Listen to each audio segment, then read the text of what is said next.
ఓం శ్రీ సచ్చిదానంద సమర్థ సద్గురు సాయినాథ్ మహారాజ్ కి, సాయినాథ్ మహారాజ్ కి, సాయినాథ్ మహారాజ్ కి, సాయినాథ్ మహారాజ్ కి. సాయి బంధువులారా, ఈరోజు నాకు ఇక్కడికి అవకాశం రావడానికి పూర్వం నన్ను ప్రోత్సహించిన వారు సాయి టీవీ వారు. శ్రీ సాయి సచ్చరిత్ర మనోవికాసం 100 ఎపిసోడ్లు ప్రసారం చేసి నన్ను అందరికీ తెలిసేటట్లు చేశారు. ఆ తర్వాత షిరిడీలో జరిగినటువంటి అంతర్జాతీయ సదస్సులో నా గానాన్ని కూడా పరిచయం చేసి నరసింహరావు గారి దంపతులు వారు మరొక మెట్టు ఎదిగేటట్లు చేశారు. ఈరోజు సింహాద్రి జనార్దన్ రావు గారు, రత్నాజీ గారు ఇంత అద్భుతమైన కార్యక్రమాన్ని నిర్వహించి మరొక్కసారి మిమ్మల్ని అందరినీ చూసేటువంటి అవకాశాన్ని కల్పించారు. వీరందరికీ కూడా నమస్కరిస్తూ ఈ కార్యక్రమాన్ని ప్రారంభిస్తున్నాను. ఈరోజు నేను ఎంచుకున్న అంశం సనాతనం సాయితత్వం. నా దురదృష్టం కొద్దీ ఈ అంశాన్ని ఎత్తుక్కున్నాను. ఎందుకంటే నిన్నటి నుంచి అదే జరుగుతుంది. ఒక్కొక్క ఎపిసోడ్ మాట్లాడిపోయి దిగిన వెంటనే ఇప్పుడు నేనేం మాట్లాడాలి, ఇదో పెద్ద సమస్య అయిపోయింది. సరే, మాట్లాడేది మనం కాదు కాబట్టి, మాట్లాడే ఇచ్చేవాడు అక్కడ ఉన్నాడు కాబట్టి మనకెందుకు బెంగ, కాబట్టి ఇబ్బంది లేదు. అయితే ఇక్కడ సత్సంగాలకు వచ్చిన వాళ్ళు అందరూ ఒకే రకంగా ఉంటారు, ఒకే స్థాయిలో ఉంటారంటే అబద్ధం. అది భగవద్గీత ప్రమాణంగా తీసుకుంటే 4 రకాలు ఉన్నారు భక్తులు: ఆర్తులు, అర్ధార్థులు, జిజ్ఞాసువులు, ముముక్షువులు. కాబట్టి ఇక్కడ కూర్చున్న వాళ్ళు ఏ రకానికో చెందిన వాళ్ళో తెలియకుండా మాట్లాడుతుంటామే ఇక్కడ నుంచి. కాబట్టి అది పెద్ద కన్ఫ్యూజనే. కాబట్టి మొట్టమొదటి ప్రశ్న మీకై మీరు వేసుకోవాల్సింది, నాకై నేను వేసుకోవాల్సింది, నేను ఎందుకు బాబావారి పాదాలు పట్టుకున్నాను? ఎప్పుడో ఒకప్పుడు ఏదో ఒక సందర్భంలో మీరు ఈ ప్రశ్న వేసుకోవాలి. నేను ఎందుకు పట్టుకున్నాను అంటే కోరికల కోసమా? ఏదో కోరి నేను పట్టుకున్నానంటే మీ స్థాయి వేరే ఉంటుంది. లేదు, నాకు ఈ కష్టాలు వచ్చాయి తొలగించమని బాబా దగ్గరికి వచ్చానంటే మీ స్థాయి వేరే ఉంటుంది. లేదు, ఇక్కడ ఏదో జరుగుతూ ఉంది, మొత్తానికి ఇదంతా నా ప్రమేయం లేకుండా జరుగుతూ ఉంది, ఎవడో జరిపిస్తున్నాడు, వాడి సంగతి ఏందో తెలుసుకోవాలన్నప్పుడు జిజ్ఞాసులుగా మీరు ముందుకెళ్తారు. లేదు, ఇది నాకు చివరి జన్మ, దుర్లభమైన జన్మ, మానవ జన్మ వచ్చింది, ఇదే అన్ని తుమ్మి తేల్చుకుంటాను, బాబావారి పాదాలు పట్టుకుంటే ఆయన కన్నా ఆత్మ సాక్షాత్కారాన్ని, మోక్షాన్ని ప్రసాదించేవాడు ఈ కలియుగంలో లేడని తెలుసుకున్నాను కాబట్టి నీ పాదాలు పట్టుకున్నాను బాబా అని మీరు అనుకుంటే కనుక మీరు 4వ గ్రేడ్లోకి వస్తారు. కాబట్టి మీరు ఏ గ్రేడ్లో ఉన్నారో నాకు తెలియదు, ఆ గ్రేడ్ని బట్టి మార్చుకోవాలి మీరు నేను మాట్లాడేదాన్ని. ఎందుకంటే సత్సంగం చెప్పే వాళ్ళలో కూడా అతివాదులు, మితవాదులు, తీవ్రవాదులు, పిడివాదులు ఇంతమంది ఉంటారు ఇక్కడి నుంచి మాట్లాడే వాళ్ళల్లో. మీరు కన్ఫ్యూజ్ అయి వస్తారు. ఇదేం కర్మరా అంటారు. కర్మ కాదు అది ఒక్కొక్క వస్తుంది ఇక్కడ బయటికి. కాబట్టి మీరు ఏ వాదులు అనేది ముందు తెలుసుకుంటే నేను మాట్లాడేది మీకు కనెక్ట్ అవుతుంది, లేదంటే కనెక్ట్ కాదు. అయితే అతివాదులు, మితవాదులు, తీవ్రవాదులు, పిడివాదుల్లో ఆయనదే వాదం అయ్యా అంటే ఆయనది ఆదర్శవాదము. ఈ ఏ వాదాలు ఆయనకి పట్టవు. ఆదర్శం ఆయనది ఏ మార్గమై అంటే సనాతన ధర్మ మార్గమే శ్రీ షిరిడీ సాయి మార్గం. మీరు ఆ మార్గంలోకి వచ్చినట్లయితే ఆయన మీతో కనెక్ట్ అవుతాడు. లేదంటే మీరు ఏదో ఒక రూపంలో డిస్కనెక్ట్ అవుతారు, మామిడి పూతలాగా రాలిపోతారని ఆనాడే చెప్పాడు. కాబట్టి మామిడి పూతలు ఎవరు అంటే డిస్కనెక్ట్ అయ్యేవాళ్ళు. ఎవరు డిస్కనెక్ట్ అవుతారంటే ఆ మూర్తిని ఏ విధంగా అర్థం చేసుకోవాలో ఆ విధంగా అర్థం చేసుకోలేని వాళ్ళు. కాసేపటి తర్వాత, కొన్నాళ్ళ తర్వాత నేను ఏదో అనుకొని వచ్చానండి, ఇక్కడ ఏమీ లేదని అనుకొని పోతారు. పక్కన ఇంకొకరు టెంట్ వేసుకొని రండి అంటారు, అక్కడికి వెళ్ళిపోతారు. ఈ ఇబ్బంది ఏమీ లేదు. కాబట్టి ఇప్పుడు నేను ఏదైనా మాట్లాడడానికి ఆధారం ఏదైనా ఉంది అంటే కనుక 4 వేదాలు, 108 ఉపనిషత్తులు, 18 పురాణాలు, 2 ఇతిహాసాలు, అనాదిగా ఉన్నటువంటి సనాతన ధర్మ వాంగ్మయం అంతా క్రోడీకరించి చేసినటువంటి ఈ శ్రీ సాయి సచ్చరిత్ర నేను మాట్లాడడానికి ఆధారం. ఇది మీరు నమ్మితేనే నేను మాట్లాడేది మీకు అర్థమవుతుంది, లేదంటే మీకు అర్థమయ్యే అవకాశం లేదు. నేను మాట్లాడేది నా సొంత పైత్యం కాదు, అందులో ఏముందో అదే నేను మాట్లాడడానికి ఉపక్రమిస్తాను. ఒకసారి అందరం ఓం శ్రీ సచ్చిదానంద సమర్థ సద్గురు సాయినాథ్ మహారాజ్ కి, సాయినాథ్ మహారాజ్ కి. అఖిలాండ కోటి బ్రహ్మాండ నాయక, రాజాదిరాజ, యోగి రాజ, పరబ్రహ్మ శ్రీ సచ్చిదానంద సమర్థ సద్గురు. గట్టిగా అందరూ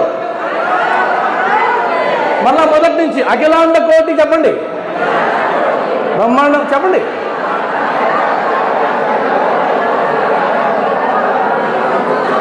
అవునా? ఈ విషయాన్ని నా ముందు కూర్చున్న వాళ్ళు ఇప్పుడు మీరన్న విషయాన్ని ఎంతమంది మనస్ఫూర్తిగా నమ్ముతున్నారు? చేయొద్దు. నిజమేనా? మరి నమ్ముతూ ఉంటే ఇబ్బంది లేదు, లేదంటే జెండా మార్చేసుకోవచ్చు, జెండా దుకాణం మార్చేయండి. ఒకవేళ నమ్మినట్లయితే కనుక ఒక విషయం చెప్తాను. మీరు ఎప్పుడైనా డాక్టర్ దగ్గరికి వెళ్ళారు కదా, అందరం ఎలాంటి వాళ్ళు ఎవరు ఉంటారు, అందరూ వెళ్ళాం. డాక్టర్ దగ్గరికి వెళ్ళినప్పుడు ఆయన దగ్గర ఎదురుగా కూర్చొని, సార్ మీరు ఎంబీబీఎస్ పాస్ అయ్యారండి, మీ సర్టిఫికేట్ చూపిస్తారా ప్లీజ్ అని ఎవరైనా మీలో అడిగారా? ఒక్కరైనా అడిగారా? మరి అక్కడ బోర్డు చూడగానే డాక్టర్ అప్పారావు అంటే వెళ్ళిపోయినాం కదా, మన రోగాన్ని చెప్పుకున్నాం కదా. ఒక ఎంబీబీఎస్ డాక్టర్కే మీరు అంత విలువిస్తే భవరోగాన్ని జన్మజన్మల దుఃఖాన్ని పోగొట్టే ఆ వైద్యుడి దగ్గరకు వచ్చి మీరు ఎవరండి, ఎక్కడ పుట్టారండి, ఏ ఊర్లో పుట్టారండి, సర్టిఫికేట్ అడుగుతావు దుర్మార్గులలా. సర్టిఫికేట్ కావాలా మీకు? కాబట్టి నేను ఒకటే చెప్తున్నా, నువ్వు మామూలు డాక్టర్కే సర్టిఫికేట్ అడగడం లేదే, ఆయన అడుగుతావా? అంటే మీరు అర్థం ఏంటంటే, ఎవరైనా సరే సాయి భక్తులుగా ఉండి ఆయన ఎవరు అని ప్రశ్నించారంటే మనం రాంగ్ రూట్లో వెళ్తున్నాం. గుర్తుపెట్టుకోండి, రాంగ్ రూట్లో వెళ్తున్నాం. అంటే అర్థం ఏంటంటే ఆధ్యాత్మికత ఏం చెప్తుందంటే నిన్ను నువ్వు తెలుసుకో అంటుంది, నో యువర్ సెల్ఫ్. కానీ మనం నువ్వెవరో చెప్పు అంటుంది. ఇదేం కర్మ? ఆయన మహారాజుని ఆయన దగ్గర పాదాలు పట్టుకొని, అఖిలాండ కోటి బ్రహ్మాండ నాయకుడు ఆయన పాదాలు పట్టుకొని, బాబా మీరెవరు, మీరు అత్తిలో పుట్టారా, పత్రిలో పుట్టారా, ఎవరికి ఎందుకని నీకెందుకు? మామిడి ఫలాలు ఉన్నాయి, కోసుకొని ఆరగించు. ఆధ్యాత్మిక ఫలాలు అందించాడు, బోధనామృతాలు అందించాడు, జ్ఞానామృతాలు అందించాడు, తాగు. ఈ కుండ ఎవరు తయారు చేశారు, ఏ కుమ్మరి తయారు చేశాడు, నువ్వు ఏ కుండలో నాకు పోస్తూ అవసరమా? ఈ పైచ్యం ఉన్న వాళ్ళకి ఇది రాంగ్ రూట్. ఈయన మీ దేవుడు కాదు. దయచేసి ప్లేట్ మార్చేయండి, జెండా మార్చేయండి. మనకు దేవతలకు కొదవే లేదు. ఫర్ యువర్ కైండ్ ఇన్ఫర్మేషన్, 33 కోట్ల మంది దేవతలు ఉన్నారు. పట్టుకోండి హాయిగా, ఇబ్బంది ఏముంది? ఆయన గురించి ఆరాధిస్తున్నావంటే నువ్వు సంశయాత్మక బుద్ధి కలిగిన వాడవి, సంశయాత్మక బుద్ధి కలిగిన భక్తురాలివి. సంశయాత్మ వినశ్యతి అని భగవద్గీత ప్రమాణంగా చెప్పింది. ఏమాత్రం సంశయం ఉన్నా అలా పైకి లేచి నడుచుకుంటూ జేబులో చేపెట్టుకొని వెళ్ళిపోండి. అంతేగాని ఇది మీ వేదిక కాదు, ఈయన మీ మూర్తి కాదు. ఎవరైనా సరే బాబా గురించి ఎవరైనా చెప్తున్నారు అంటే నువ్వు చెవిచ్చి ఆలకిస్తున్నావంటే నీకు ఎక్కడో సంశయం ఉంది. ఆ సంశయం ఉంటే కనుక నువ్వు బాబాకు సంబంధించిన దానివి కాదు అని గుర్తుపెట్టుకో. కాబట్టి ఇందాక అనగానంద స్వామి గారు చెప్పారు, ప్రపంచ చరిత్రని మార్చినటువంటి వాడు శ్రీ షిరిడి సాయినాథుడు. ఈ మధ్య ఒక లౌకికమైనటువంటి ఒక వ్యక్తి ప్రపంచంలో ఉన్న 72 మంది మహనీయుల యొక్క చరిత్ర రాస్తే, నేను ఆ 72 మంది మహనీయులు అంటే చరిత్రను మార్చిన 72 మంది మహనీయులని ఒక ఆంగ్లేయుడు రాశాడు బుక్. నేను ఆ పుస్తకాన్ని తెప్పించుకొని నా గురువు ఎవరు ఉన్నాడా, నా గురువు 72 మందిలో ఉంటే ఆ 72 మందిలో షిరిడి సాయినాథుడు ఉన్నాడు. ప్రపంచ చరిత్రను మార్చాడని ఒక భక్తుడుగా మనం అనుకోవడం కాదు, ఒక భక్తుడిగా మనం అనుకోవడం కాదు, అసలు ఏ సంబంధం లేనటువంటి ఒక రచయిత రాశాడు. అది నీ గొప్పతనం. కాబట్టి ముందు నువ్వు ఎవరి పాదాలు పట్టుకున్నావో ఆ గురువు యొక్క గొప్పతనాన్ని తెలుసుకోకుండా తప్పు చేస్తున్నావు. గురువన్న ఎవ్వరు ఎరుకపరచే సాయి, గుప్త సత్యములే తెలియజేసే సాయి, చీమలో బ్రహ్మలో జీవరాశులలో దేవుడే కలడని తెలియజేసే సాయి. గురువన్న ఎవ్వరు ఎరుకపరచే సాయి.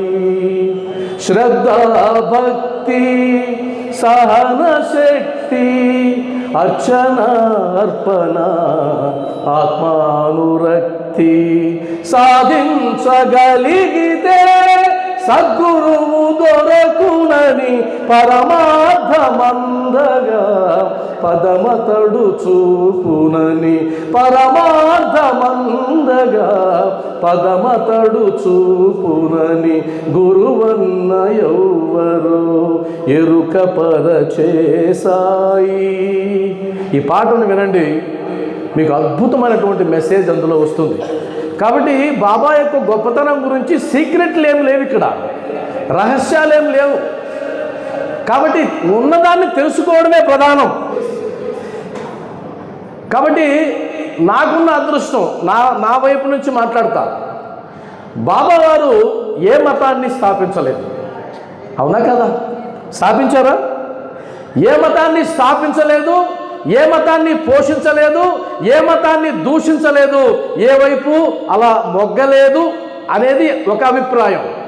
నా అభిప్రాయం వేరే ఉంది, చెప్తా. అది నా సొంత అభిప్రాయం, మీకు సంబంధం లేదు. అంటే అర్థం ఏంటంటే బాబావారు దేనికి ప్రాధాన్యత ఇచ్చారు అంటే మత సామరస్యానికి ప్రాధాన్యత ఇచ్చాడు. అది ఎలాగండి? నేను మత సామరస్యాన్ని ఎలా పాటిస్తాను? నేను ఫలానా వాడిని అంటే కనుక ఆ ఫలానా తత్వం నీ లోపలే ఉంచుకో. సాయితత్వం కావాలంటే ఈ కార్డు పట్టుకో. ఆ కార్డు ఏంటి? మత సామరస్యం. ఆ మత సామరస్యానికి నువ్వు కట్టుబడి ఉండకపోయినట్లయితే కనుక ఇది నీ వేదిక కాదు. తప్పేముందండి? ఎంతోమంది దేవుళ్ళు ఉన్నారు, ఎన్నో వేదికలు ఉన్నాయి. ఇబ్బంది ఏముంది ఇక్కడ? ఇబ్బంది ఏం లేదు. ఇప్పుడు ఉదాహరణకి నా రూల్స్ నచ్చితే నా స్కూల్లో చేరు. బాబావారు 2 బడులు చెప్పారు సచ్చరిత్రలో. ఆ బడి ఇలా ఉంటుంది, నా గురువు గారి బడి ఇలా ఉంటుంది. నీకు ఆ బడి నచ్చితే వెళ్ళు, ఈ బడి నచ్చితే ఇలా ఉండు. తప్పేముంది? కొట్టుకు చావడం ఎందుకు? కొట్టుకు చావాల్సిన అవసరమే లేదు. ఇక్కడ వ్యాప్తి ఉంది, బాగా అవకాశాలు ఉన్నాయి, మనకి ఇబ్బంది ఏం లేదు. కాబట్టి బాబావారు ఏ మతాన్ని పెట్టలేదు కాబట్టి అదృష్టం బాగుండి నాకు ఆ పేచీ లేకుండా పోయింది. నా తరపు నుంచి మాట్లాడుతున్నా. ఎందుకంటే నా పేరు కర్లపూడి కృష్ణ, నేను హిందూ మతం, నాది హిందూ మతం. నేను పాటించే ధర్మం సనాతన ధర్మం. ఇప్పుడు నేను బాబా భక్తుడినైనాను, నాకు పేచీ లేదు. అరే బాబావారు సచరిత్రను పరిశీలిస్తే నా హిందూ మతంలో ఏం చెప్పబడిందో, నా సనాతన ధర్మంలో ఏం చెప్పబడిందో దానికంటే అధికంగా ఏం చెప్పాడు. కాబట్టి బాబావారితో నాకు ఎలాంటి పేచీ లేదు, నేను బ్రహ్మాండంగా బాబా పాదాలు పట్టుకోవచ్చు అని చెప్తూ బాబావారు ఇంకొక మాట అన్నారు, అక్కడికి చేరుటకు అనేక మార్గాలు కలవు అన్నాడా లేదా? ఏ మార్గాలవి? అనేక మార్గాలు కలవు. షిరిడీ నుంచి కూడా ఒక మార్గము కలదు అన్నాడు. ఆ అనేక మార్గాలు నాకు తెలిసాయి. షిరిడీ నుంచి ఉన్న మార్గం కూడా తెలిసింది. నాకు అర్థమైంది, నన్ను తరింపజేసుకోవడానికి, నేను ఈ జన్మలో ముక్తిని మోక్షాన్ని పొందడానికి, ఈ జన్మలోనే చివరి జన్మగా చేసుకోవడానికి ఆ మహానుభావుడు చూపించినటువంటి మార్గం కంటే ఇంకొక మార్గం లేదు లేదు లేదు అని నాకు తెలిసిపోయింది. కాబట్టి ప్రశాంతంగా ఆయన పాదాలు పట్టుకుని నేను ముందుకెళ్తున్నా. కాబట్టి ఇంకొక అదృష్టం కూడా ఏంటంటే బాబావారు సర్వమత సామరస్యం అన్నప్పటికీ కూడా క్రైస్తవులు ఎవరు కూడా బాబాని సొంతం చేసుకోవాలి. ఆయన మా దేవుడు అల్లా, అదృష్టం. ముస్లింలు ఎవరు కూడా ఆయన మా దేవుడు అల్లా, అదృష్టం. కాబట్టి ఎవరు మా దేవుడు అంటున్నారు ఒకసారి చేయొద్దండి. మనమే కాదు, ఇక్కడున్న వాళ్ళు చేయొద్దండి. ఇక్కడున్న వాళ్ళు సనాతన ధర్మాన్ని పాటించే వాళ్ళైతే, హిందూ ధర్మాన్ని పాటించే వాళ్ళైతే, దాన్ని సమన్వయం చేసుకుంటూ బాబా మార్గంలో ఉండేవాళ్ళు నా ముందు ఎంతమంది కూర్చున్నారో ఒకసారి చేయొద్దండి. అయిపోయింది సమస్య పరిష్కారం. ఇంకెందుకు పరిష్కారం? అయితే ఇప్పుడు మనకేం సమస్య వస్తుంది? ఏమండి బాబాని ఈ విధంగా అంటున్నారే, బాబాని తోలనాడుతున్నారే, బాబాలని అంతరాని మాటలు అంటున్నారే, మనం ఏం చేయాలి అంటే మనం ఏం చేయాల్సిన పని లేదు. అదేంటండి ఉదాసీనంగా ఉండమంటే అవసరం లేదు. ఇందాకే అన్నావు, అఖిలాండ కోటి బ్రహ్మాండ నాయక రాజాది రాజా యోగి రాజా అన్నావు కదా. మరి ఆయన స్థాయి అదైతే నువ్వెందుకు మధ్యలో? ఎందుకు? అయితే ఇక్కడ ఇంకోటి ఉంది. అదేంటంటే మనం ఉండాలి కదా, మన ప్రయత్నం ఉంది. అది ఆయన చేశాడు. షిరిడీలో ఉన్నప్పుడే ఒకడు బాబా వారి జోలికి వస్తే తాట తీస్తానని షిరిడీ వీధులు మొత్తం తిరిగాడు. తెలుసా ఎవరు? గట్టిగా నానావలి. ఎవరు? బాబావారి బిడ్డ. బాబావారు మహాసమాధి చెందిన తర్వాత ఆయన కోసం తప్పించి 13 రోజులకే మహా నిర్యాణం పొందినటువంటి గొప్ప భక్తుడు. ఆయన తనకు తాను ప్రకటించుకున్నాడు, నేను సాయిబాబా సైన్యాధ్యక్షుణ్ణి, బాబా జోలికి వస్తే తాట తీస్తానన్నాడు. అది ఆయన పెట్టాడు. ఇప్పుడు కూడా హైదరాబాద్లో ధనంజయ్ గారికి సర్వసైన్యాధ్యక్ష పదవి ఇచ్చాడు. ఆంధ్రప్రదేశ్కి వచ్చేసరికి మన గోపాలని హరిహరరావు గారికి సైన్యాధ్యక్ష పదవి ఇచ్చాడు. వాళ్ళు చూసుకుంటారండి, మనకొద్దు. మీరు చూసుకోండి సార్, మాకొద్దు. మనం ప్రశాంతంగా ఉన్నామండి. ఎందుకంటే కాకాసాహెబ్ దీక్షిత్ ఎప్పుడు జెండా పట్టుకోవాలా, నానాసాహెబ్ చందోర్కర్ జెండా పట్టుకోవాలా. కాకపోతే ఆయన గౌరవించారు, నానావళిని గౌరవించారు, ఉపాసనీ బాబా కూడా గౌరవించాడు. కాబట్టి ఇప్పుడు మనం తలకాయలు పట్టుకోవాల్సిన అవసరం లేదు, బొప్పి కట్టించుకోవాల్సిన అవసరం లేదు. వాళ్ళు ఏమన్నారు వీళ్ళు ఏమన్నారు వద్దు. దయచేసి మీరు మీలో మింగేయండి. మీరు ఫార్వర్డ్ బ్యాచ్ కింద మారుకుంటే చాలు, అది గొప్ప సత్యం. మీరు ఫార్వర్డ్ బ్యాచ్లో ఉన్నారు, ఇక్కడ దుర్మార్గపు ఫార్వర్డ్ భక్తులు ఉన్నారు. ఏదైనా బాబాని విమర్శిస్తే చాలు వీళ్ళకి ఎక్కడ లేని టెంప్టేషన్ వస్తుంది, శాడిజం పుట్టుకొస్తుంది, వెంటనే గ్రూపుల్లో పెట్టేస్తారు. వీళ్ళ ఉద్దేశం బాబా వారిని అంటున్నారని కాదు, బాబా వారిని అంటున్నారని బాధపడినట్లయితే తొక్కేస్తాడు అక్కనే. కానీ మన లోపల ఎక్కడో శాడిజం దాగుంది. ఆ శాడిజం ఉన్నవాళ్ళు దయచేసి మానుకోండి. బాబా వారు ఆ యంత్రాంగాన్ని పెట్టారు, ఆల్రెడీ నడిపిస్తున్నారు. తెలంగాణలో స్టార్ట్ అయింది, ఆంధ్రప్రదేశ్లో స్టార్ట్ అయింది. ఇక్కడ బాబావారి భక్తులుగా మనం వారికి సపోర్ట్ చేస్తే చాలు. అరుచుకోవాల్సిన పని లేదు, నినాదాలు పని లేదు, తాట పెరగడాలు పని లేదు, కొమ్మడాలు పని లేదు, గొంతు నిలుమిడాలు పని లేదు. ఇది నా అభిప్రాయం. ఏకీభవిస్తేనే చప్పట్లు కొట్టండి, లేదంటే కొట్టండి.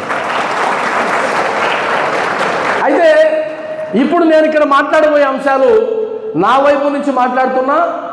ఒక హిందువుగా, ఒక సనాతన ధర్మాన్ని అవలంబించేవాడిగా, బాబావారి మార్గాన్ని అనుసరించేవాడిగా మాట్లాడుతున్న నా గురువు గొప్పతనాన్ని పరిశీలించినట్లయితే ఈ 392 పేజీలలోనే నాకు ఆయన అద్భుతంగా కనిపిస్తుంటే, ఇంకా మనమ్మ గారు రాసినటువంటి సచ్చరిత్ర మొత్తాన్ని పరిశీలిస్తే దిగ్భ్రమకు లోనవుతారు. మనందరం ఇదే చూస్తూ ఉన్నాం. కాబట్టి ఈ 392 పేజీల్లో 4 వేదాల, 2 ఇతిహాసాల, 18 పురాణాల సారాంశం అంతా ఉంది. అంటే ఇప్పుడు మీరు బాబా గురించి ఆలోచించి బాబా వారిని ఇలా అంటున్నారని అని పడుతున్నారు కదా. ముందు ఇది అయిపోయిందా సిలబస్?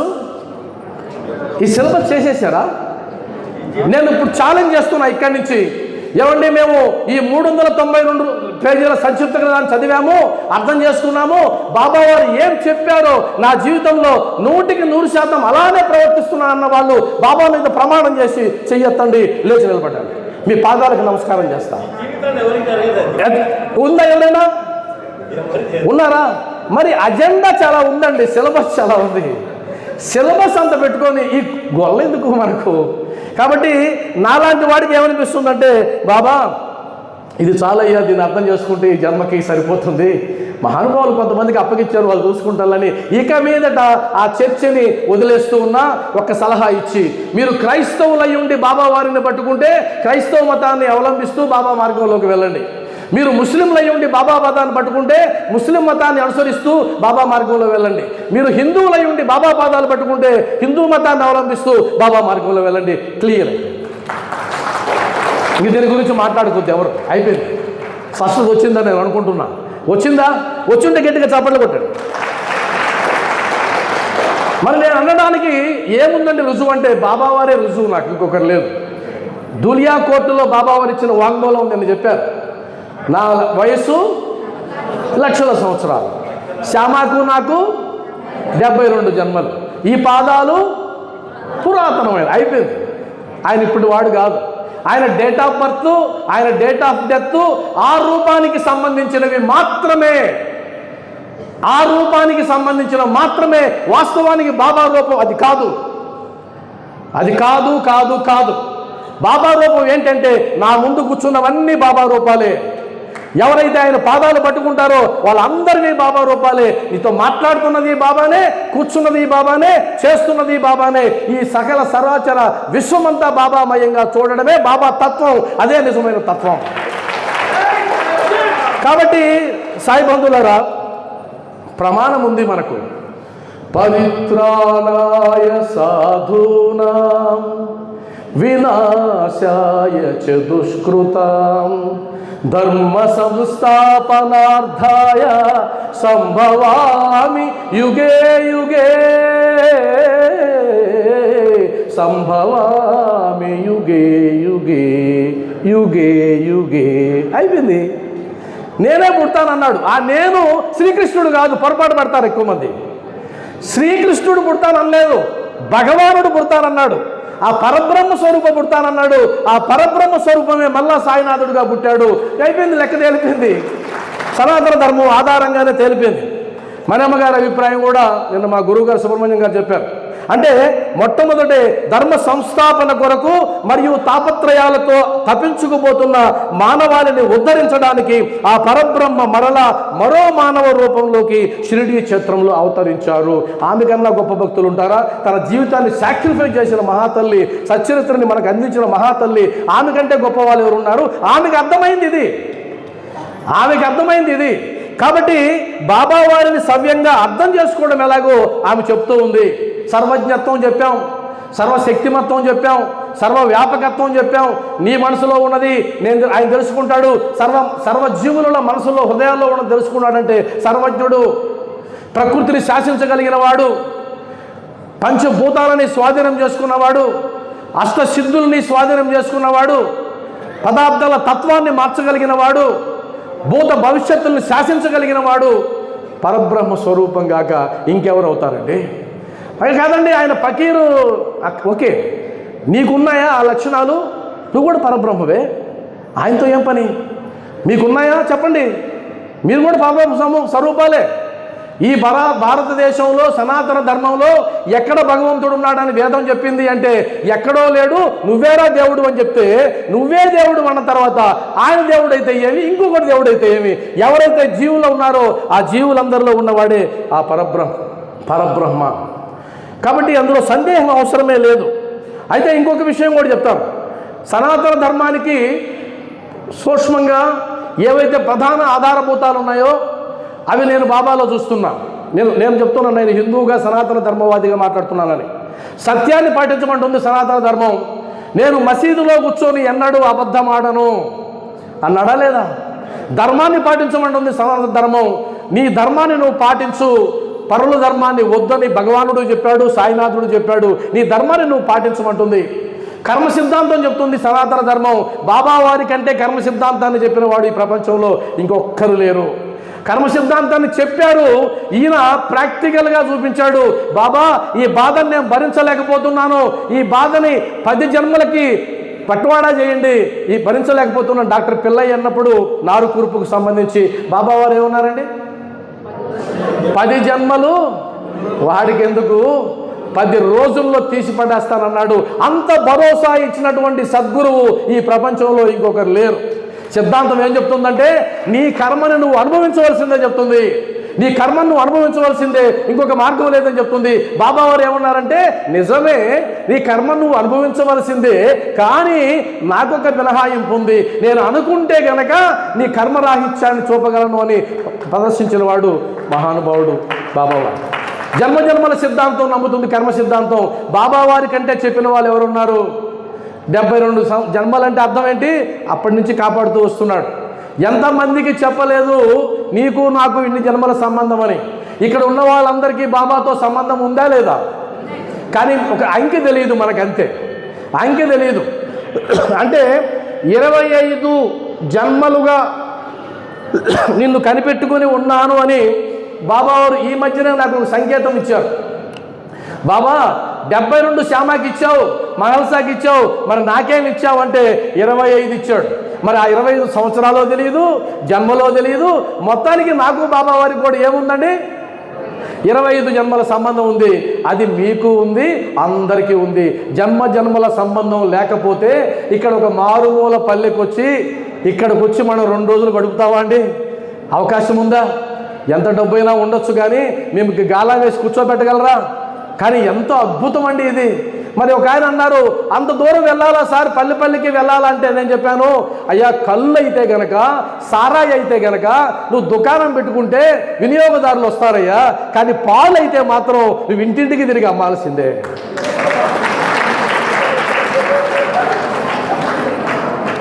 అవునా కాదా? కాబట్టి ఇవి పాలండి, మనమే తిరగాలి, మనమే వెళ్ళాలి, పల్లెకి వెళ్ళాలి. సాయితత్వం ఎక్కడ ఉంటాడు పరిగెత్తుకుంటూ వెళ్ళాలి. నీ దగ్గరకు వస్తుందంటే వచ్చే అవకాశమే లేదు. కాబట్టి నేను మనస్ఫూర్తిగా నమ్ముతున్నా, సచ్చరిత్రలో ఉంది. అయ్యా నేను ఎంతో గ్రంథాలు చదివాను, కానీ నాకు సమాధి స్థితి రావడంలే. కాబట్టి సమాధి స్థితి రావాలంటే నేను ఎంక్వైరీ చేశాను.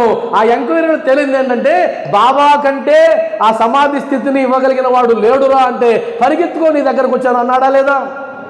అన్నాడు. సమాధి స్థితి సమాషాన నిన్న కథలో వచ్చింది. ఒక మద్రాసు భజన బృందం యజమాని యొక్క భార్యకి శ్రీరాముడు దర్శనమిచ్చాడు బాబావారి రూపంలో అని, దర్శనమిచ్చాడు అని రాసింది. దర్శనం అంటే విశ్వామిత్రుడి దగ్గరికి వెళ్ళండి.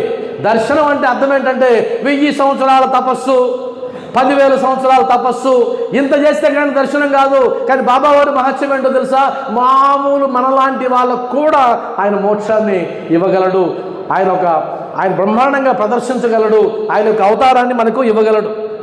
అందుకని నేను నమ్ముతున్నా, ధర్మమును కాచిన శ్రీరాముడవు నీవేనులే, చిన్ని కృష్ణుడవు నీవేనులే, సాయి షిరిడి గోకులమే.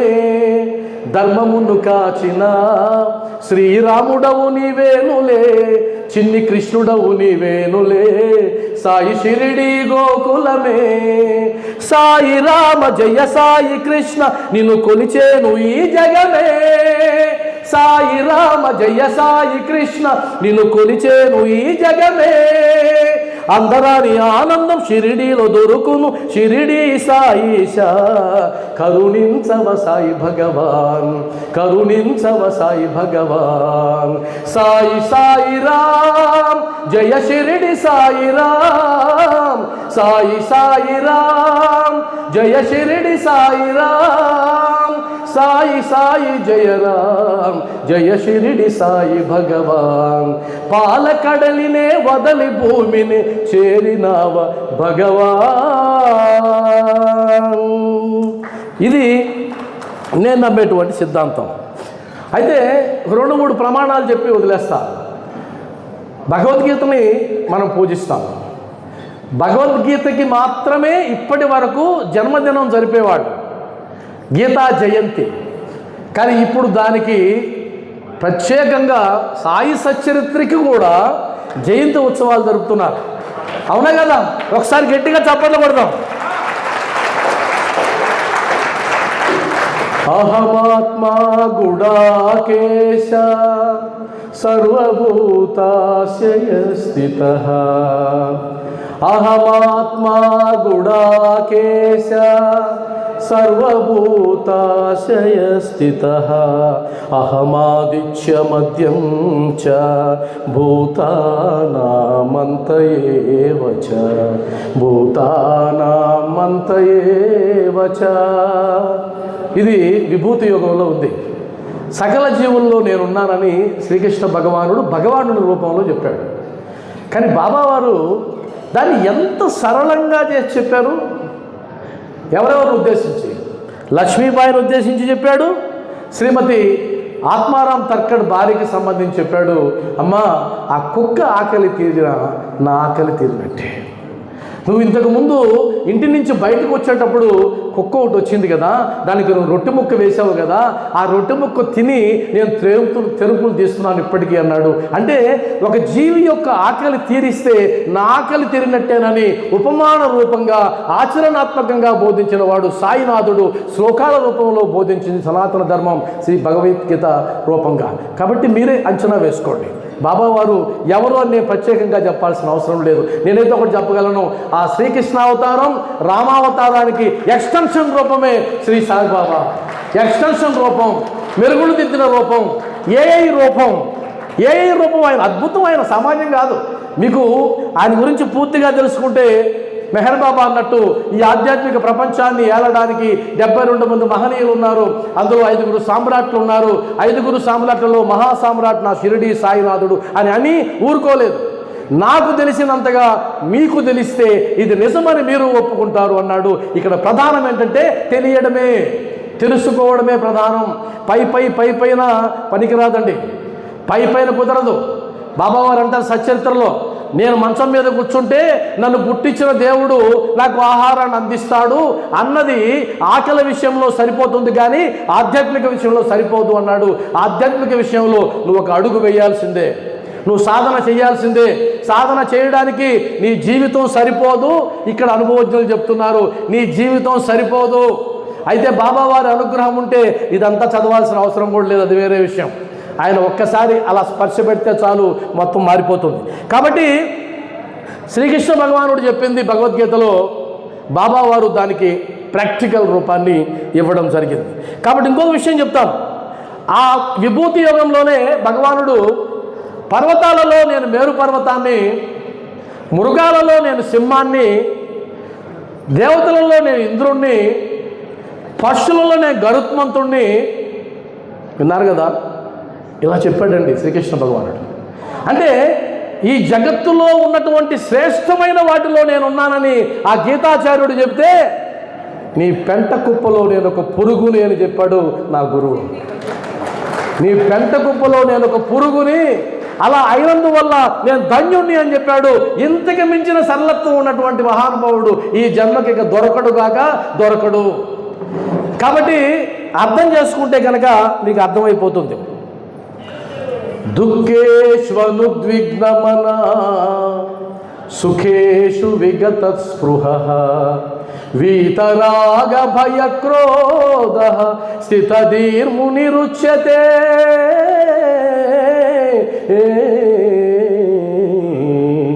అంటే సుఖం వచ్చినప్పుడు పొంగిపోని వాడు, దుఃఖం వచ్చినప్పుడు పొంగిపోని వారు చిత్తప్రజ్ఞులు. అంటే బాబావారు ఏం చెప్పారు తెలుసా? ఆ విషయాన్ని ఒక పని పిల్లలో చూపించారు. కాకా పనిపిల్ల యొక్క వృత్తాంతంలో ఏం చెప్పారు? ఆమెకు ఇంతకు ముందు చింకి చీర ఉంది, ఆనందంగానే ఉంది. మరలా ఎర్ర పట్టు చీర వచ్చింది, ఆనందంగానే ఉంది. మరలా పెట్టెలో పెట్టి మరలా చింకి చీర కట్టుకుని ఆనందంగానే ఉంది. ఇది కదా స్థితప్రజ్ఞత అని బాబావారు నిరూపించాడు, ఒక పని పిల్లని దృష్టాంతంగా పెట్టుకొని. ఇంతకు మించి సరళత్వం ఎక్కడ ఉంటుందండి? ఉండే అవకాశమే లేదు. ధ్యాయతో విషయాన్ పుంసః సంగస్తేషుపజాయతే. ధ్యాయతే విషయాన్ పుంసః సంగస్తేషుపజాయతే. సంగాత్ సంజాయతే కామః కామాయతే.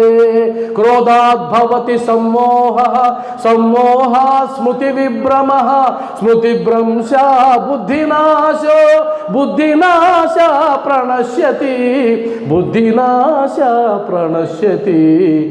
ఎంతమందికి అర్థమవుతుందో, ఎంతమంది పాటించగలరో తెలియదని ఆ పరబ్రహ్మ స్వరూపం సాయినాథుడి రూపంలో వచ్చి ఒక గోషా వేసుకున్న ముస్లిం స్త్రీ వస్తే మసీదుకి, ఆమె బాబా పాదాలు పట్టుకొని వెళ్తూ ఉంటే ఆ గోషా తొలగితే నానాసాహెబ్ చందోర్కర్ లాంటి గొప్ప భక్తుడు ఆమె అందాన్ని చూడాలని మరలా తపిస్తూ ఉంటే అప్పుడు చేసిన బోధ ఈ శ్లోకాలకి సరి సమానమా కాదా మీరే చూడండి. ఇది ప్రాక్టికల్. ఇంతకు మించిన ప్రాక్టికల్ ఉండే అవకాశమే లేదు. పత్రం పుష్పం ఫలం తోయం యో మే భక్త్యా ప్రయచ్చతి తదహం భక్త్యుపహృతం అశ్నామి ప్రయతాత్మనః. పత్రమైన పుష్పమైన ఫలమైన నీరిచ్చినా చాలన్నాడు. అది శ్రీకృష్ణ భగవానుడు. బాబావారు ఏమన్నారు తెలుసా? ఎక్స్టెన్షన్. ఆయన ఏమన్నారు తెలుసా?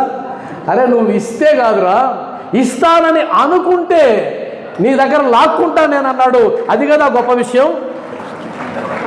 కాబట్టి సాయి బంధువులారా, సందేహం లేదు, మనం సరైన పాదాలే పట్టుకున్నాం. సందేహం లేదు, మనం సరైన విధానంలోనే ప్రయాణిస్తున్నాం ఆధ్యాత్మిక ప్రపంచంలో. సందేహమే లేదు. ఈ జన్మలోనే తరించడానికి ఇంతకు మించినటువంటి సులభోపాయం లేదు.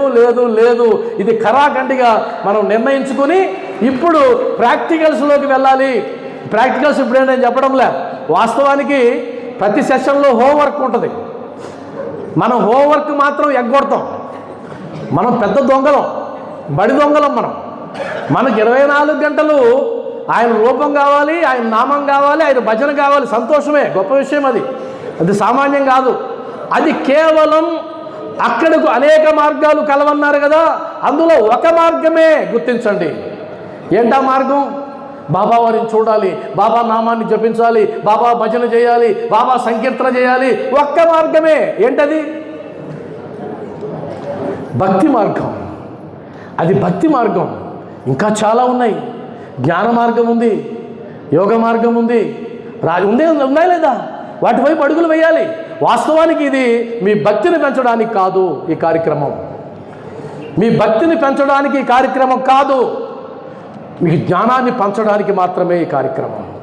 ఎందుకంటే ఇక్కడ ఉన్న వాళ్ళందరూ భక్తులే, 100% భక్తులే, అందులో ఎలాంటి డౌటు లేదు. ఇక్కడ రావాల్సింది ఏంటంటే 2 రోజులు నేను తాళ్ళపూడికి వెళ్ళిన తర్వాత ఇదిగో ఈ 4 రాళ్ళు ఏరుకుని జేబులో వేసుకొని వచ్చానని, లేదా కొంగులో ముడి వేసుకుని పోయానని మీరు అనుకుంటే ఈ 2 రోజులు ఇక్కడ గడిపినందుకు మీరు ధన్యమవుతుంది. లేదంటే ఏం ఉపయోగం లేదు. కార్యక్రమాలు జరుగుతూ ఉంటాయి, వస్తూ ఉంటాం, అంతే అయిపోయింది. కాబట్టి నేను ఒకటే చెప్తాను, తను మన ధనములు నీకు అర్పించిన శరణాగతుడను, నీ పాదార విందములను బ్రోచే దాసుడను, నీవే సర్వమని ప్రేమించే ప్రేమికుడను, కరుణ నీకు ఏలరాదు బాబా సాయి బాబా అన్నాం కదా. రాసి పెట్టుకోండి. తనువుని, మనసుని, ధనాన్ని, సర్వస్వాన్ని ఆయనకు త్యాగం చేస్తే, త్యాగం చేయడం అంటే నేను వదులుకోను కాదు, త్యాగం చేస్తే ఇక మీ జీవితంలో ఒకటి ఉండాలి. అదేంటి అంటే ఆనందం. ఆనందం లేదు అంటే ప్రాక్టీస్ లేదు, ఆనందం లేదు అంటే శరణాగతి లేదు, ఆనందం లేదు అంటే సాధన లేదు, ఆనందం లేదు అంటే రాంగ్ రూట్లో వెళ్తున్నాం అన్నది అదొక సూచిక. మా ఇంట్లో ఇంకా కష్టాలు ఉన్నాయండి, మా ఇంట్లో ఇంకా ఈది బాధలు ఉన్నాయండి, మాకు మనశ్శాంతి లేదండి, నిలకడ లేదండి, అయినా నేను బాబా భక్తుడండి, బాబా భక్తురాళ్ళండి, శుద్ధ అబద్ధం అండర్లైన్ చేసుకోండి. ఎందుకంటే బాబా వారు మసీదులో కూర్చొని ఎన్నడూ అబద్ధం చెప్పను. ఈ ద్వారకామాయి మెట్లెక్కిన వారికి కష్టాలు ఉంటాయా? ఉండవు. కష్టాలు ఉండవు అని ఆయన చెప్తే ఉన్నాయని నువ్వంటే ఎక్కడో తేడా కొడుతుంది. ఆ తేడా ఏంటి అంటే కనుక సాధన లేదు, ఆచరణ లేదు, కేవలం వాచాలం పెరిగిపోతూ ఉంది, ఆడంబరం పెరిగిపోతూ ఉంది, అద్భుతమైన ఆడంబరాలు మొదలవుతున్నాయి, ఆచరణ శూన్యం అయిపోతూ ఉంది.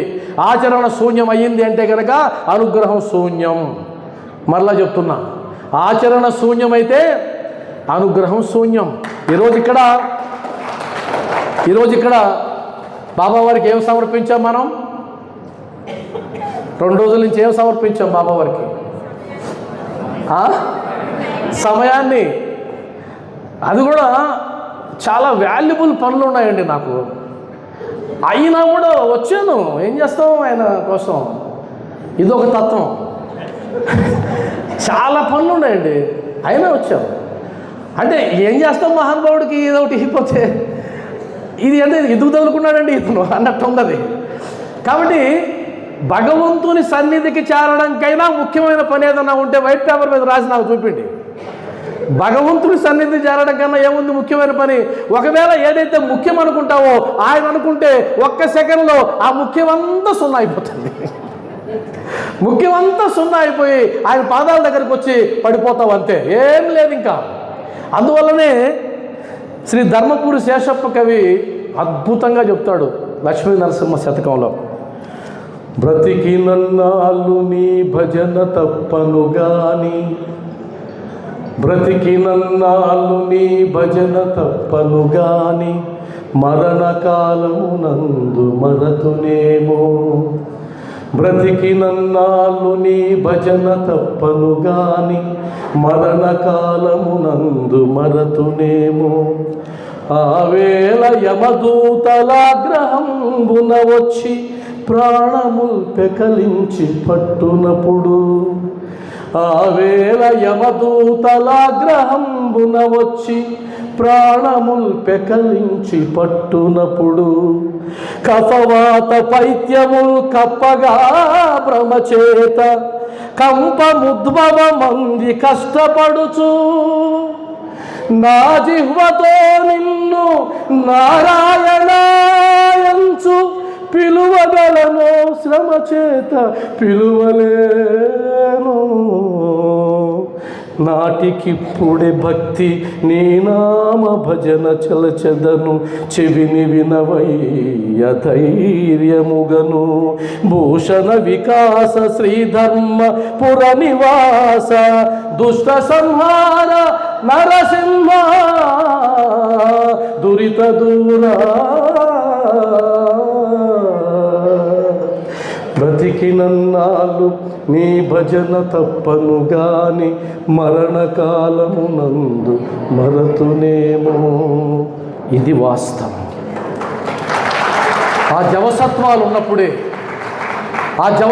ఉన్నప్పుడే, నోరారా సాయి అని పిలవగలిగినప్పుడే, చేతులారా భజన చేయగలిగినప్పుడే, కాళ్ళారా నృత్యం చేయగలిగినప్పుడే, నడవగలిగినప్పుడే, ప్రదక్షిణ చేయగలిగినప్పుడే, ఇంద్రియాల పటుత్వం ఉన్నప్పుడే, నువ్వు సాయి అనలేకపోతే, అనడానికి నీకు సమయం చిక్కకపోతే, ఆ మంచం మీద పడినప్పుడు చుట్టూ నీ కోసం ఎప్పుడెప్పుడు వెళతారా అని ఎదురు చూసేటువంటి మనవడు మనవరాలు కొడుకు కోడలు ఉన్నప్పుడు, నువ్వు చెప్పుకోలేని అసమర్థతమైనప్పుడు, నీ ముక్కు మీద ఏగవాలినా, నీ చెవి మీద ఏగవాలినా, దోమ కుట్టినా అలా తరవలేనటువంటి నిస్సహాయ స్థితిలో ఉన్నప్పుడు నువ్వు అనగలవా సాయి అని? నీ వల్ల అవుతుందా బాబా? అనగలవా? మరి నోరారా అనగలిగినటువంటి జవసత్వాలున్న ఈ సమయాన్ని వృధా చేసి అది ఇది అది ఇది అని పడుకులాడితే ఏం ఉపయోగం? కాబట్టి ఒక్కసారి నోరారా అందామా? సాయినాథ్ మహారాజ్కి, సాయినాథ్ మహారాజ్కి, సాయినాథ్ మహారాజ్కి. అందుకనే కోడలు కొట్ట, కూతురు తిట్ట, కొడుకు కస్సుమని బయటకు నెట్ట. కోడలు కొట్ట, కూతురు తిట్ట, కొడుకు కస్సుమని బయటకు నెట్ట. కన్ను కనబడక, చెవి వినబడక, వృద్ధాప్యమున వెదలు పొందినా ఏమి ఫలము లేదు, జ్ఞానము ఏమీ అంటుకోదు. యౌవన మందున కన్నుగానక, కామ క్రోధ మద మాత్సర్యాలతో వావి వరుసలు లెక్క చేయక, ఆముటెద్దువలె స్వేచ్ఛగా తిరిగినా ఏమి ఫలము లేదు, జ్ఞానము ఏమీ అంటుకోదు. ఎందుకుర నీకింత బాధ జీవా, వినుకోర కడసారి బోధ. ఎందుకుర నీకింత బాధ జీవా, వినుకోర కడసారి బోధ. రెక్కలను ముక్కలుగా చేసి రేబవల్లిన్నతుకులతికిన బొక్కెడన్నమే గాని అంతకు మిక్కిలేమి కలదు నీకు. ఎందుకుర నీకింత బాధ జీవా, వినుకోర కడసారి బోధ. కఫవాత పైత్యముల్ అదుపు తప్పిన నాడు, మృత్యుదేవత వచ్చి మెడలు విరిచేనాడు. ఆలు బిడ్డలు నీకు కారు, అన్నదమ్ములు ఆపలేరు. ఐశ్వర్య బలము నిన్నాదుకొనుటకు రాదు. దైవ చింతకు నాడు తావులేనే లేదు.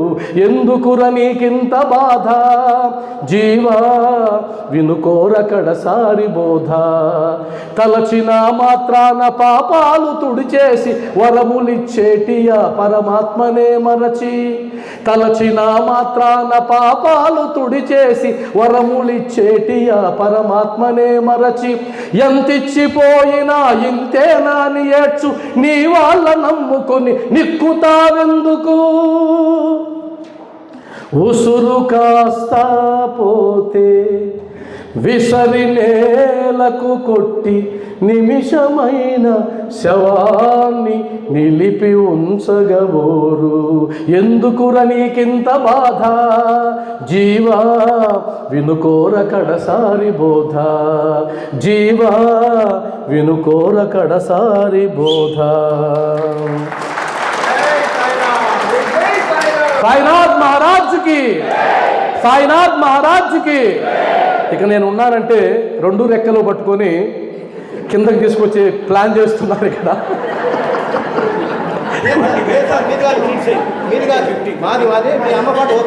ఓకేనా?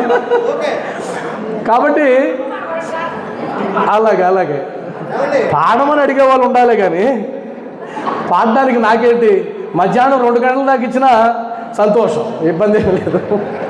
అయితే ఒక విషయం చెప్తాను చూడండి, ఇక్కడ కూర్చున్న వాళ్ళు అందరూ నాకు పరిచయం లేదు, కానీ ఇక్కడ మదనపల్లి నుంచి వచ్చింది మా అమ్మ. ఒకసారి లేమ్మా వరలక్ష్మి అమ్మ, ఒకసారి చప్పట్లు కొట్టాలి మా అమ్మ. ఎందుకంటే ఆమె గురించి నాకు తెలుసు కాబట్టి చెప్తున్నా, మిగతా వాళ్ళు ఇంకా గొప్ప వాళ్ళు ఉంటారు. అంటే మదనపల్లి నుంచి ఆమె చేయగలిగినటువంటి కార్యం ఏమీ లేకపోయినా తన భర్తను వెంట పెట్టుకొని, భక్తులను వెంట పెట్టుకొని ఈరోజు వచ్చి ఇక్కడ కూర్చున్నదంటే ఇంతకు మించిన నిదర్శనం కావాలా బాబాకి? ఇంతకు నిదర్శనం లేదు. కాబట్టి ఇలాంటి తల్లులు ఎంతోమంది ఉన్నారు. నిన్న కూడా చర్చ జరిగింది. నువ్వు భక్తుడు కావడం కాదు, నువ్వు భక్తురాలు కావడం కాదు, అది గొప్ప కాదు, అది గొప్ప కానే కాదు. మరి ఏంటి గొప్ప? నీ కుటుంబాన్ని సాయి కుటుంబంగా మార్చగలిగితే అది గొప్ప. నీ బిడ్డలని సత్సంగాలకి తీసుకురాగలిగితే అది గొప్ప. వాడు రానంటాడు, బుజ్జగించి తీసుకురండి, కూర్చోబెట్టండి. వాడిలో కనుక ఆధ్యాత్మిక పరిమళాలు వికసిస్తే వాడు సమాజానికి ఉపయోగపడతాడు, నీకు ఉపయోగపడతాడు. లేదంటే ఈరోజు ఉండే కలిమాయలో కొట్టుకుని పోతాడు, ఎక్కడ తేలుతాడో కూడా తెలియదు. తేలుతాడో లేదో తెలియదు, మీ ఇంటికి వస్తాడో లేదో కూడా తెలియదు. కాబట్టి సాయినాథుడు ఉద్ధరించేది మనల్ని మాత్రమే అనుకుంటే తప్పు. నేను ఉదయాన్నే మా ఇంటికి ఫోన్ చేసి నా కొడుక్కి చెప్పా, నా కోడలికి చెప్పా, లైవ్ వస్తుంది సాయి టీవీలో. అవును మావయ్య చూస్తాను. చూడడం కాదు, టీవీ పెట్టు, నా మనవడి మనవరాలను కూర్చోబెట్టు, అది కూడా తాత అని చూపించు, అది చాలు నాకని చెప్పా. అదొక్కటి చాలు, నువ్వు వినడం కాదు. అదిగో మా తాత అక్కడ ఉన్నాడు అంటే వాడికి అంతకు మించిన బీజాలు నేనే వేయగలను. ఆధ్యాత్మిక బీజాలు వేయండి, అద్భుతాలు జరుగుతాయని తెలియజేసుకుంటూ, ఇక నాకు ఇచ్చినటువంటి మరొక అవకాశం అమ్మ పాట. నరసింహారావు గారు ఇచ్చిన అవకాశం, పుణ్యం ఇది. ఆ మహానుభావుడు అక్కడికైనా అమ్మ పాట పాడడానికి లేదని ఉంటే కనుక ఈరోజు అమ్మ పాట రాష్ట్రంలో ప్రచారం అయి ఉండదు. ఈరోజు అయింది. తల్లులందరికీ విజ్ఞప్తి చేస్తూ ఆ పాట పాడి ముగిస్తాను. మాతృదేవో భవ, పితృదేవో భవ, ఆచార్య దేవో భవ. బాబావారు అతిథి దేవో భవ యాడ్ చేసినాడు. మర్చిపోయారు చాలామంది, బాబావారు గుర్తు చేశారు. అతిథి అంటే ఈ 3 మూరల దేహమే అనుకుంటున్నావా అని గుర్తు చేసినటువంటి మొట్టమొదటి సద్గురువు షిరిడి సాయిబాబా వారు. 3వది కూడా ఆయన మాత్రమే న్యాయం చేశాడు. కాబట్టి అమ్మలందరికీ చేతులు ఉంచి, శిరస్సు ఉంచి నమస్కారం తెలియజేస్తూ అమ్మ పాట పాడి ముగిస్తాను. ఇది మా అమ్మ పాట కాదు, దయచేసి చెప్తున్నా, ఇది మా అమ్మ పాట కాదు, అందరి అమ్మల పాట. బిడ్డల కోసం తన శరీరాన్ని పంచివ్వడమే కాకుండా, తన రక్తాన్ని పంచివ్వడమే కాకుండా, తన ప్రేమను పంచి ఈ ప్రపంచంలో దేవుడు ఎదురొచ్చినా సరే నాకు బిడ్డే ముఖ్యమని చెప్పగలిగిన ఒకే ఒక ప్రాణి అమ్మ మాత్రమే. దేవుడు ఎదురొచ్చినా సరే. అందుకనే శ్రీ నారాయణ రెడ్డి అంటారు, అమ్మ ఒకవైపు దేవతలంతా ఒకవైపు, అమ్మ ఒకవైపు దేవతలంతా ఒకవైపు, సరితూచమంటే నన్ను ఒరిగేను అమ్మ వైపు. ఎంత గొప్పగా నడిచి నారాయణ రెడ్డి గారు. అలాంటి అమ్మల గురించి ఒకసారి కళ్ళు మూసుకుందాం అందరం. దయచేసి కళ్ళు మూసుకోండి. ఈరోజు మీ అమ్మని గుర్తు తెచ్చుకోండి. 2 నిమిషాల పాటు అమ్మ రూపాన్ని గుర్తు తెచ్చుకోండి. ఇంకా అభిమానులు ఎక్కువైపోతున్నారు, ఇంకా అరగంట ఎక్స్టెన్షన్. దయచేసి ఎవరు మాట్లాడొద్దు, ఫోన్ స్విచ్ ఆఫ్ చేయండి. ఒకవేళ ఫోన్ వస్తే సైలెంట్లో పెట్టండి.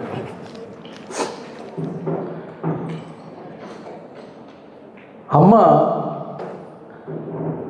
నాకు జన్మనివ్వడమే కాదు, నా భవిష్యత్తుకి బాటలు వేసింది. అశక్తున్నై ఉన్నప్పుడు అమ్మ అన్ని కార్యాలు చేసింది.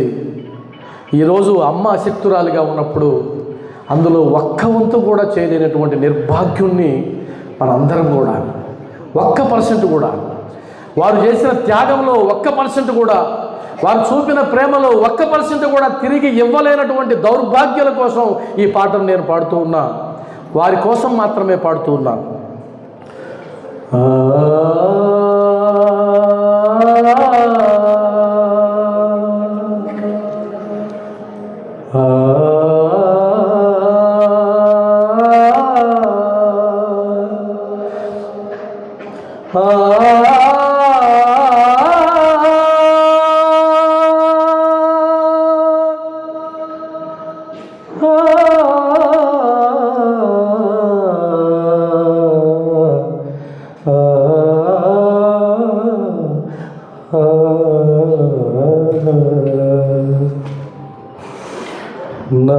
నవమాసాలు కడుపున మోసి, నవమాసాలు కడుపున మోసి, పురుడు పురుడొక చావని తెలిసి, పేరు పంచిన అమ్మకు నీరాజనం. మా అమ్మ నా కోసం ఎన్ని కష్టాలు పడిందో, ఎన్ని నిద్రలేని రాత్రులు గడిపిందో, ఎన్ని పస్తులు ఉన్నదో. కానీ నా బిడ్డ ఎదగాలి, నా బిడ్డ పైన ఉండాలి, అందరికంటే ముందుండాలని తపన పడిన తల్లి కష్టాలు కడగండ్లు తాను తాగి, కష్టాలు కడగండ్లు తాను తాగి, తన రక్తాన్ని పాలగా మార్చి, నన్ను పెంచిన అమ్మకు నీరాజనం. బోసి నవ్వుల చూసి బాధలను దిగమింగి, బోసి నవ్వుల చూసి బాధలను దిగమింగి, పాల బుగ్గల చూసి పరవశించి, కరుణ చూపిన అమ్మకు నీరాజనం. చిన్నప్పుడు జబ్బు చేస్తే ఎంతమంది దేవతలకు మొక్కుకుందో, ఎన్ని ముడుపులు కట్టుకుందో నా తల్లి. జబ్బు చేసిన నాడు గుండెలు బాదుకొని, జబ్బు చేసిన నాడు గుండెలు బాదుకొని, ముకోటి దేవుళ్ళకు ముడుపులు కట్టి, కంటికి రెప్పగా కాచిన అమ్మకు నీరాజనం.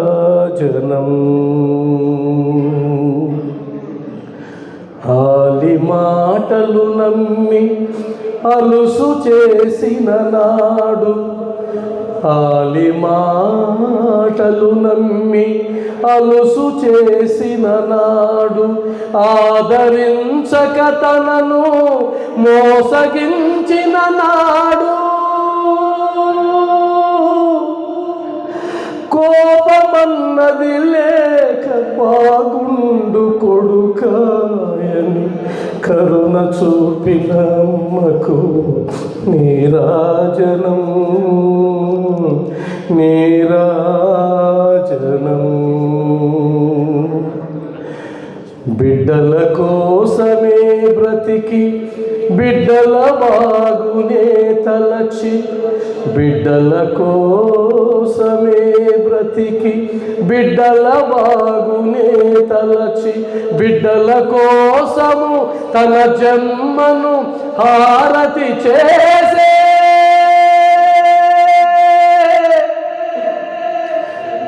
త్యాగమూర్తి అమ్మకు నీరాజనం. నీరాజనం. నీరాజనం. నీరాజనం.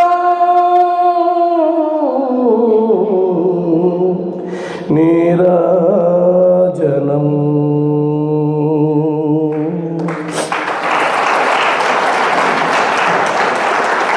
బాబావారు ఈ అవకాశం ఇచ్చినందుకు ధన్యవాదాలు తెలియజేసుకుంటూ మా అమ్మ ఎక్కడున్నా ఆనందిస్తుంది. నా బిడ్డ స్టేజీ మీద ఉన్నాడు, నేను ఇదే కోరుకున్నానని తప్పిస్తుంది. వారికి ధన్యవాదాలు తెలియజేసుకుంటూ మా అమ్మకి నాన్నకి నా గురువు సాయిదాస్ గారు, ఆయన లేకపోతే ఈరోజు ఇక్కడ నిలబడేవాడిని కాదు. నన్ను చెక్కాడు, నన్ను సంవత్సరాల తరబడి చెక్కుకుంటూ వస్తే నాలో తప్పుల్ని దిద్దుకోవడానికి అవకాశం ఇస్తూ వస్తే ఈరోజు ఆయన ముందు నేను నిలబడి సత్సంగం చెప్పగలుగుతున్నాను. షిరిడి సాయినాథుడు, సాయిదాస్ గురువు గారు వీళ్ళిద్దరూ నన్ను నడిపించినందుకు ధన్యవాదాలు తెలియజేసుకుంటూ ఒక 2 విషయాలు. ఒకటి, నేను రాసిన పుస్తకాలు బయట కౌంటర్లో ఉన్నాయి. సాయి మనకు తోడుంటే సాయిబాబా దేవుడు ఎలా అయ్యాడు, ఉచితం కాదు, డబ్బులు ఇచ్చి తీసుకోండి. రెండవది, ఆన్లైన్ సత్సంగం జరుగుతూ ఉంది. మా సభ్యులు చాలామంది ఉన్నారు. వారానికి 3 రోజులు, సోమవారం, బుధవారం, శుక్రవారం. ఎవరైనా ఆన్లైన్ సత్సంగంలో పాల్గొనాలనుకుంటే ఆ కౌంటర్ కార్డ్ నెంబర్ ఇస్తారు, మీరు జస్ట్ మెసేజ్ పెడితే గ్రూప్లో యాడ్ చేస్తాం. రోజుకు 1 గంట, సోమవారం రాత్రి 8 నుంచి 9 దాకా 1 గంట. మూడవది, షిరిడీలో ఏప్రిల్లో 27, 28, 29, 30 4 రోజులు సత్సంగ కార్యక్రమం ఉంది. అది 80 మందికి మాత్రమే, పెద్ద కార్యక్రమం కాదు, చిన్నది, రూమ్లో జరిగేది. 80 మందికి మాత్రమే అవకాశం ఉంది. ఎవరికైనా సత్సంగాల మీద ప్రేమ ఉన్న వాళ్ళు మాత్రం, షిరిడీ యాత్ర కాదు, సత్సంగాల మీద ప్రేమ ఉన్నవాళ్ళు, బాబా దర్శనం సత్సంగం, బాబా దర్శనం సత్సంగం, ఈ రెండింటి మీదే ప్రేమ ఉన్నవాళ్ళు రావాలనుకుంటే మీ నెంబర్ ఇవ్వండి. 80 మందికే కాబట్టి సత్సంగ సభ్యులు వీరితో సరిపోతుంది. ఎవరికైనా ప్రేమ ఎక్కువగా ఉంటే సత్సంగాల మీద వారికి కూడా అవకాశం కల్పిస్తూ నిర్ణయం తీసుకోవడం జరుగుతుంది. కాబట్టి ఈరోజు ఇంత మంచి అవకాశాలు ఇచ్చినందుకు రత్నాజీ గారు సామాన్యులు కాదు, సింహాద్రి జనార్దన్ రావు, ఎంత చెప్పినా వాళ్ళ గురించి తక్కువే. శ్రీ షిరిడి సాయి సేవాదల్ అంటే ఆయన ఏమంటాడంటే, రత్నాజీ పేరు చెప్పొద్దు, సంస్థ పేరు చెప్పండి అన్నాడు. ఇప్పుడు గట్టిగా చప్పట్లు కొట్టాలి. ఇందాక కొట్టినట్టు బోగస్ చప్పట్లు, ఇది ఏం చప్పట్లు. కాబట్టి సంస్థను ముందు పెట్టడమే గొప్ప విషయం. మరొకసారి ధన్యవాదాలు తెలియజేసుకుంటూ, నేను మాట్లాడిన దాంట్లో ఏదన్నా తప్పులు ఉంటే అది నా పైత్యం, మంచి ఉంటే ఆయన అనుగ్రహంగా భావించి ఆశీర్వదించవలసిందిగా కోరుతున్నాను.